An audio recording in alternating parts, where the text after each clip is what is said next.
မင်္ဂလာပါရှင် PK Honda Story Channel ကနေပရိသတ်များအားလုံးကိုကြိုဆိုလိုက်ပါတယ်ရှင်ဒီနေ့တင်ဆက်ပေးမယ့်ဇာတ်လမ်းလေးကတော့စာရေးသူမိုးထွန်းမကွေးရေးသားထားတဲ့ပါရမီရှင်မောင်သူရရဲ့ဏိဒန်းနဲ့အတွဲတဲ့ဇာတ်လမ်းတွေကသူရနဲ့ဥစ္စာဆောင်တိုက်မှာလိပ်ပြနှုတ်ချင်းဆိုတဲ့ဇာတ်လမ်းလေးကိုတင်ဆက်ပေးတော့မှာပဲဖြစ်ပါတယ်ရှင်ဒီဇာတ်လမ်းလေးကိုနားမစင်ခင်မှာကျမတို့ရဲ့ channel လေးကို like and subscribe လေးနဲ့အတူအသစ်တွေတင်တဲ့အမြဲတမ်းသိစေဖို့အတွက်ဘေးနား notification ခေါင်းလောင်းလေးကိုလည်းနှိပ်သွားပေးဖို့တောင်းဆိုလိုက်ပါစီရှင်ကျေးဇူးတင်ပါတယ်ရှင်ဒါဆိုရင်ဇလန်းလေးကိုအတူတူနားဆင်ကြည့်လိုက်ကြရအောင်ပါရှင်မနက်ခင်းနေအောင်ကြီးလေးထုံးလင်းတောက်ပါလာတာနဲ့အမျှလင်းချက်ဖတော်တန်လေးကထွက်ပေါ်လို့လာပါတယ်မြင်းခကျေးရွာလေးကလည်းတပ်ဝင်လှုပ်ရှားသွားလာနေကြပါတယ်မြင်းခကျွေးရလို့ခေါ်ရတဲ့အကြောင်းရင်းကအနော်ရထမင်းကြီးလက်ထက်စစ်တိုက်ထွက်တဲ့အခါမှာရန်သူတွေကိုအောင်နိုင်ပြီးရန်သူတွေရဲ့မြင်းများအလုံးကအနော်ရထမင်းကြီးကိုဒီနေရာမှာပဲမြေတင်ဝက်ခါခစားနေတာကြောင့်ရွာတည်တဲ့အခါမြင်းခကြီးရွာလို့ခေါ်ဝေါ်ကြပါတယ်မြင်းခကြီးရွာကရွာငယ်လေးသားပဲဖြစ်ပါတယ်လေအလုတ်ကိုအထီးကလောက်ကန်ကြတယ်မနဲ့မိုးလင်းမီဆိုတာနဲ့လေထဲမှာနွားတရှင်နဲ့ရုံးကန်နေကြပါတယ်တားသူရကြီးထားတော့လေကွာမင်းမေကရွာဦးเจ้าကိုစွန့်ညိုက်သွားဖို့ကိုတဲ့ထားတော့ကွာဟုတ်ကဲ့အဖကြုံတော့ပါပြီဗျအေးအဲ့ဒါဆိုအဖလဲထဲသွားတော့မယ်သူရရဲ့အဖေဦးကျော်ဖြိုးဝင်းကသူရကိုနှုတ်ပြီးတာနဲ့လဲထဲကိုနားတချင်းဆွဲကထွက်သွားပါတယ်သူရလည်းမျက်နှာတစ်ပြီးရွာဦးเจ้าကိုစွန့်ညိုက်သွားဖို့ပါတယ်လမ်းမှာသူ့ရဲ့အကိုဝမ်းခွေကိုရဲမှန်နဲ့စုံပါတယ်ဟာသူရစွန့်ညိုက်ဖို့မလို့လားကွာဟုတ်တယ်ကိုကြီးရဲမှန်ကဒီနေ့ကျုပ်တို့ရေစွန့်ညိုက်လှဲ့လီဗျာအေးကုသိုလ်ရပါတယ်ကွာကိုကြီးရဲမှန်ကလဲထဲမသွားဘူးလားဗျအေးကွာဒီနေ့အဖလဲလိုက်ရှာမလို့ဘူးဆိုလို့ကဲဒါဆိုရင်လဲကျုပ်သွားပြီဗျနောက်ကြရင်အိမ်ရအမေစူနေမှာစိုးလို့ဗျအေးငါလဲအကြီးတော်ခင်များတို့အိမ်မသွားလိုက်အောင်မ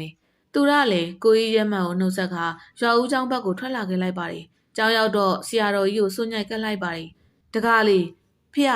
ေကျော်ဖြိုးဝင်းနဲ့တီတာတို့ရောကျမ်းမာကြရဲ့လားကွတင်မဖေကျမ်းမာကြပါတယ်လာကန်ကြီးအမေရတော်မှာဆရာတော်ဖေကိုကျမ်းမာရဲ့လားမိခိုင်းလိုက်ပါသေးတယ်ဖေဆရာတော်ကတော့အသက်အရွယ်ကြီးလာတော့နေလို့ထိုင်လို့တိတ်မကောင်းတော့ဘူးတကားလေးရေတင်မဖေဒါဆိုတပည့်တော်တောက်ခွင့်ပြုပါအောင်ဖေကောင်းပါရဲ့ကွသူရလည်းအိမ်ကိုပြန်လာခဲ့လိုက်ပါတယ်အိမ်ကိုရောက်တဲ့အခါမှာတော့အမေချက်ထားတဲ့ကြက်သားနဲ့ခရမ်းသီးချက်ကလေးကိုအားရပါရစားလိုက်တယ်ပြီးတဲ့နောက်ထမင်းစားပြီးတဲ့အခါအိမ်ရှိမကြီးပင်အောင်ကိုပြက်ကလေးပေါ်မှာထမင်းလုံးစီနေလိုက်ပါတယ်သူရလည်းအတန်ကိုတရေနေကြားဘူးတာကြောင့်ဝိုင်းဝါကိုလှမ်းကြည့်လိုက်တယ်အတန်ပိုင်ရှင်ကကိုကြီးရဲမှန်ရဲ့ညီပြည့်စုံဖြစ်နေပါတယ်ကိုကြီးရဲမှန်နဲ့ကိုပြည့်စုံကအမေရဲ့အမမမွေးတာကြောင့်သူရနဲ့ညီကိုတဝမ်းခွဲတော်ကြပါတယ်ဟာကိုကြီးပြည့်စုံလာလေဗျာကျုပ်ကဒီမှာဗျကိုကြီးပြည့်စုံကဝိုင်းထဲကိုဝင်လာပြီးဝါခမောက်လေးကိုချွတ်လိုက်ပါတယ်သူရလည်းအိမ်မော်ကိုတက်ခါယူနေကြဘက်ကနဲ့လက်ဖက်တုပ်ပေးလိုက်ပါတယ်ကဲကိုကြီးပြေဆုံးအမောပြေအကျန်းရည်လေးတောက်လက်ဖက်ကလေးစားဗျာအေးကွာဒီနေ့ຫນွေကတော့အတော်ကိုပူတာဟေ့ဟုတ်ပါကိုကြီးပြေဆုံးရေຫນွေဦးပိုင်းမှာပူတာဗျကဲထားပါငါလာတာမင်းကိုပြောကြရှိလို့ကွာဘာကိစ္စလဲဗျကိုကြီးရဲမှန်ကွာအခုတလောတမျိုးကြီးပဲကွာဗျာမနက်ကကျုပ်စိုးညိုက်သွားဖို့တော့တွေးခဲ့သေးတယ်အကောင်းပါဗျအေးငါလည်းအဲ့ဒါပဲပြောချင်တာနေ့ဆို तू ဟာအကောင်းပဲညဆိုရင်သူ့ကိုခေါ်နေပြီဆိုပြီးတော့ရွာပြင်ကိုထွက်ပြေးနေလို့မနဲ့ချုပ်ထားရတာကွာ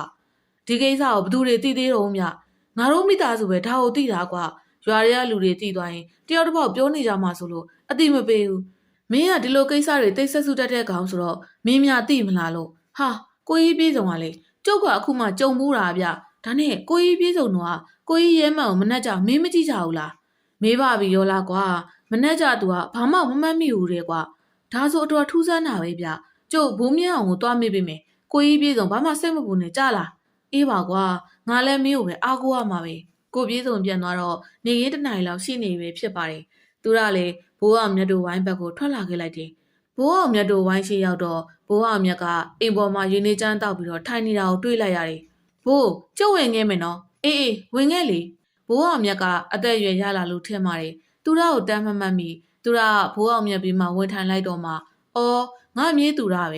ဘိုးကဘသူများလဲလို့ကွယ်ဟုတ်တယ်ဘိုးကျုပ်လဲဘိုးကိုမေးစရာရှိလို့ဝင်လာခဲ့တာဗျမြေးကဘာမင်းမလို့လဲကွယ်ဒီလိုဘိုးကဦးသိန်းစော်ရဲ့သားကိုရဲမှန်ကိုသိတယ်မလားဟိုရွာလေပိုင်းကသိန်းစော်ရဲ့သားလားဟုတ်တယ်ဘိုး तू ကဘာဖြစ်လို့တော့ကွယ် तू ကနေလဲဆိုရင်တော့အကောင်းမဲတဲ့ညဆိုရင်သူ့ကိုခေါ်နေပြီဆိုပြီးတော့ထွက်ပြေးနေလို့ကျိုးနဲ့ကိုတုတ်ထားရတယ်ဆိုပဲဒီကောင်လေးကဘိုးရဲ့တငယ်ချင်းထွန်းတောက်လို့ဖြစ်သွားမှာတော့ဘိုးစိုးရင်မိတယ်ကွယ်ဗျာဘိုးရဲ့တငယ်ချင်းဘိုးထွန်းတောက်ကဘာဖြစ်သွားလို့လဲ ကျုပ်ကိုအဲ့အကြောင်းလေးပြောပြပေးပါလားပို့ဘိုးအစကတော့ဘသူ့ကိုမှမပြောတော့ဘူးနေတာငါမြေးလေးဘ ഹു တုဒရအောင်လို့ဘိုးပြောပြပါမယ်ဒီလိုကွအဲ့ဒီအခါကဘိုးအောင်မြတ်တက်က30ဝန်းကျင်ရှိပါသေးတယ်ဘိုးအောင်မြတ်လက်ထဲမှာအလုံးလုံးနေတော့သူ့ရဲ့တငယ်ချင်းထွန်းတော့ရောက်ချလာပါတယ်ဟေ့အောင်မြတ်ရစူးစမ်းလိုက်လားကွာဟာထွန်းတော့ဘေးကလှည့်လာတာတော့ဘေးကမှလှည့်လာတာမဟုတ်ပါဘူးကွာမင်းစီကိုပဲတမင်လာခဲ့တာမင်းအိမ်အောင်ရောက်ခဲ့သေးတယ်လဲတဲသွားတယ်ဆိုလို့လိုက်လာတာအေးလာကွာဟိုနာကထနောက်ပင်ကြီးရောက်သွားရအောင်ဘိုးအောင်မြတ်လည်းအိမ်ကနေထဲယူလာခဲ့တဲ့ထညက်ခဲနဲ့အိတ်ခံပါတယ်ရင်နွေးကိုပစိုးစားနဲ့ပတ်ထားတော့တိတ်မပူတော့ပေမဲ့နွေးနွေးလေးတော့ရှိပါသေးတယ်ကဲထွန်းတော့အခါကြီးနဲ့ထညက်ခဲလေးစားကွာအေးဒါနဲ့ငါမင်းကိုပြောကြရှိလို့လာတာအောင်မြတ်ရဘာများလဲထွန်းတော့ရဒီလိုကွာငါညအိမ်မက်တွေထူးထူးဆန်းဆန်းမှတ်နေတယ်ဘလို့မျိုးလဲထွန်းတော့ငါ့ကိုပြောပြစမ်းပါငါမင်းကိုပြောပြချင်လို့တမင်လာခဲ့တာပဲအောင်မြတ်ကြီးဒီလိုကွာညငါအိတ်ခတ်နေတဲ့အချိန်တိုင်းစပယ်ပန်းအနံ့ရတယ်ကွာအိမ်ရလူတွေကိုမေးကြည့်တော့သူတို့ကတော့ဘာအနံ့မှမရကြဘူးတဲ့မင်းသိတဲ့အတိုင်းငါတို့အိမ်ကပန်းတွေမှွေးလို့ရင်လေမကြိုက်ဘူးလေကွာအေးဒါဆိုအဲ့ဒီစပယ်ပန်းနဲ့ဘယ်ရတာလဲကွာငါလည်းမသိဘူးအဲ့ဒီစပယ်ပန်းနဲ့ရပြီးငါအိတ်လိုက်ရင်အိမ်မက်ထဲမှာငါကနန်းတွေတခုတည်းကိုရောက်နေတာကွာအဲ့မှာမင်းကလေးတူကငါ့ကိုလာနှုတ်ဆက်တယ်မောင်တော့ရောက်လာပြီလားနှမတော်နဲ့ပျော်ပါရအောင်လိုက်ခဲ့ပါမောင်တော့အဲ့လိုပြောတာကွာအဲ့မှာထူးဆန်းတာငါညင်းလို့လည်းမရခေါင်းကြီးလည်းမရနဲ့တောင်းတောင်းကြီးကွာစကားပြောလို့လည်းမရအောင်သူ့နောက်ကနေငါအလိုလိုလိုက်သွားတာအောင်မြင်ရထူးဆန်းလာရလားကွာမင်းဒီအိမ်မက်ကိုခဏမှတ်တာပဲလားခဏတော့လည်းမဟုတ်ဘူးကွာစပယ်ပန်းနှမ်းရပြီးအိတ်လိုက်မှဒီလိုမှတ်တာမင်းဒီအိမ်မက်ကိုဘယ်ချင်းကစမှတ်တာလဲမှတ်ရငါတို့တောတက်ပြီးတစ်ခုတ်ပြန်လာတဲ့နေရာမှာစမှတ်တာကွာမင်းအဲ့ဒါဘလို့လုံးမစဉ်းစားထားလဲဟင်းအောင်မြင်ရငါဘလို့လုံးဝမှန်းမသိလို့မင်းနဲ့လာတိုင်းမင်းသားလေးကွာအော်အေးဟုတ်တာပဲ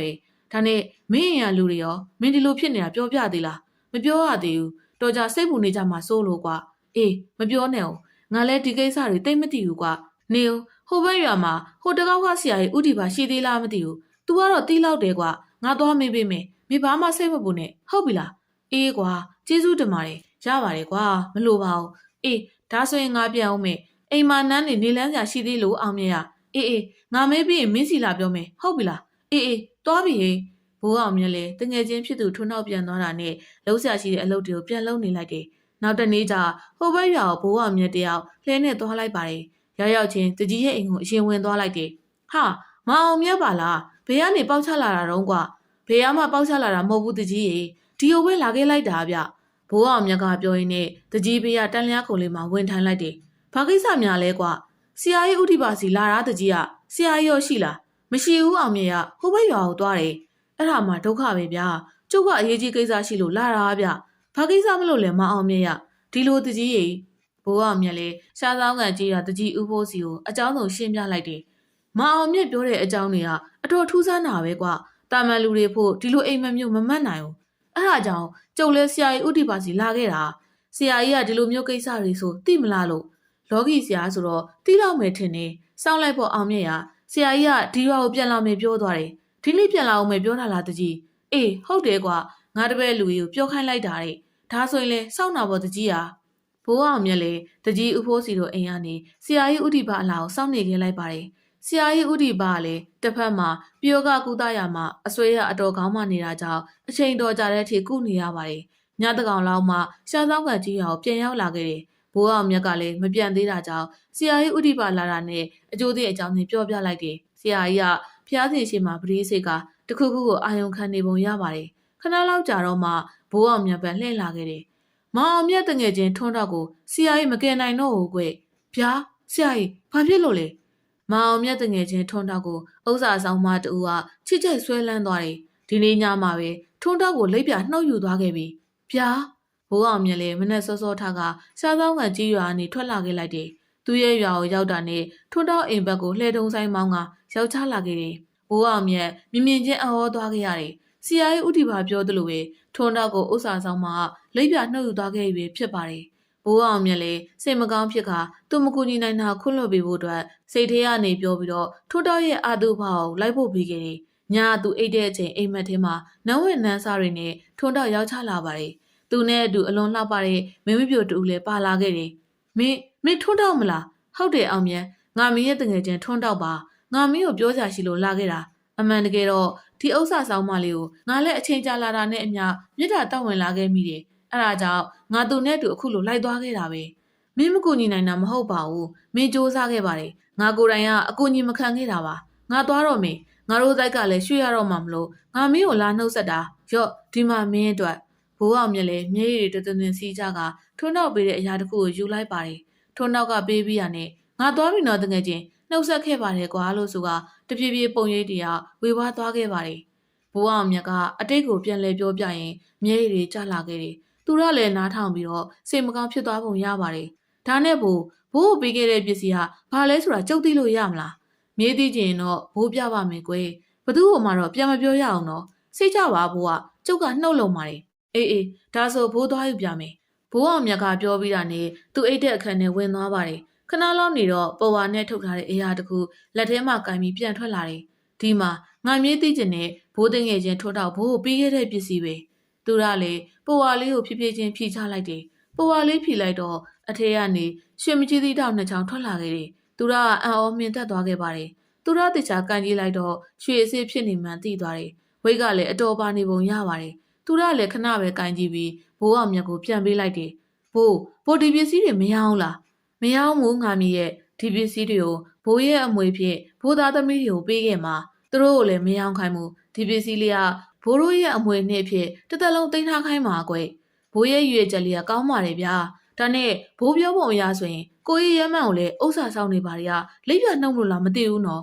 ်ဘိုးသူရဲ့ဇာတာကိုစစ်ကြည့်ပေးမယ်လေငါမြေသူမွေးတဲ့ခုနှစ်ရက်လောက်သိလားဟုတ်ဖို့ကျုပ်သိတယ်ဒါဆိုရင်ပြောကွယ်ဘိုးအောင်မြတ်ကဘေးနားမှာထောင်ထားတဲ့ကြောက်တင်မုံတစ်ချက်ကိုယူလိုက်ပါတယ်သူကလည်းကိုကြီးရဲမှန်ရဲ့မွေရက်မွေလာမွေခုနှစ်ကိုပြောပြလိုက်တယ်ဘိုးအောင်မြတ်ကတေချာတွက်ကြည့်ပေးနေပုံရပါတယ်မျက်မှောင်ကျုံသွားလိုက်ပြုံးသွားလိုက်နဲ့ဖြစ်နေပါတယ်တောင်းလောက်ကြတော့မှငါမြေဒီသိန်းစော်သားလေးကတိုက်ကလာတာကွဗျာကိုကြီးရဲမှန်ကတိုက်ကဟုတ်လားဘို့အေးကွဘိုးသေးချာစစ်ကြည့်ပြီးပြီတိုက်တော်မှဥစ္စာဆောင်တိုက်ကကွဒါဆိုညညသူ့ကိုခေါ်နေပြီဆိုတာကဘာဖြစ်လို့လဲဘို့ဒါတော့ဘိုးမသိဘူးမြေရဲ့ဆရာတယောက်ရှာရင်ရှာလိုက်ပါဒါမဲ့ဘာဖြစ်လို့လဲဘို့တော်ရုံတန်ရုံဆရာတော့ဒီကိစ္စကိုကူညီမှာမဟုတ်ဘူးကွတိုက်ကျိုးဖြတ်တယ်ဆိုတာလွယ်တဲ့ကိစ္စမဟုတ်ဘူးကျုပ်တို့ဘယ်လိုလုပ်ရမလဲဘို့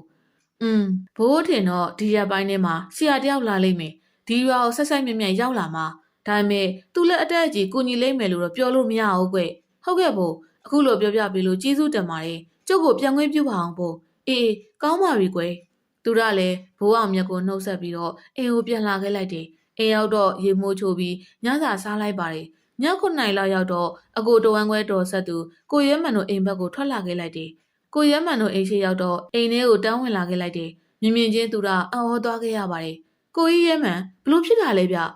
အကိုဝမ်းခွဲဖြစ်သူရဲမှန်ကအင်ကောင်ရဲမှာပလက်လန်ကအသက်ပြောင်းနေခဲ့ပဲဖြစ်ပါတယ်ဘေးမှာလည်းအတော်ဖြစ်သူဒေါခင်ဝင်းနဲ့သူ့ရဲ့ယောက်ျားဖြစ်သူဦးသိန်းစောတို့ထိုင်နေကြပါတယ်ကိုပြေးစုံကတော့အိမ်နိုင်ကိုဖက်ခါကျမ်းမြေကိုလက်သီးနဲ့တုံတုံထိုးနေပါတယ်ကိုပြေးစုံကိုကြီးရဲမှန်ဘလို့ဖြစ်တာလဲဗျသူကမြေးတွေစိုးတက်လာကတုံတုံရင်ဖြစ်လာခဲ့ပါတယ်ငါအပြစ်ပါညီလေးသူရရငါသူ့ကိုတေချာစောင့်မကြည့်မိခဲ့လို့အခုလိုဖြစ်ရတ